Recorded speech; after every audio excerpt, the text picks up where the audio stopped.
Pero nung nalaman ko na namatay siya, and that Keystone needed a lawyer para sa murder case niya, I took the job.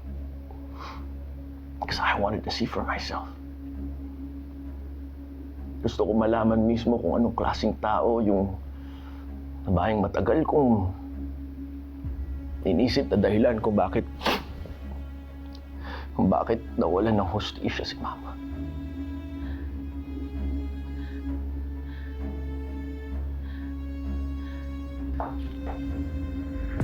Pero alam mo, babe,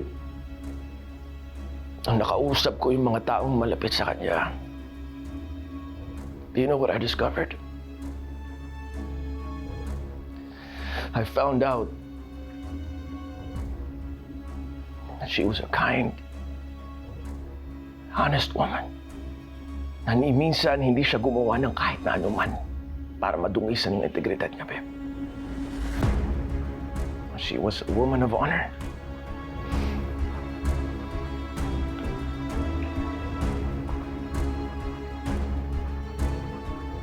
Kaya nung malaman ko yun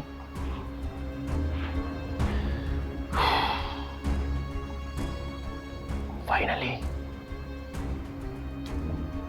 nalet ko na lahat ng galit na itinanim ko sa puso ko para sa kanya, para kay Mang Kanor. I was finally able to let go. Move on.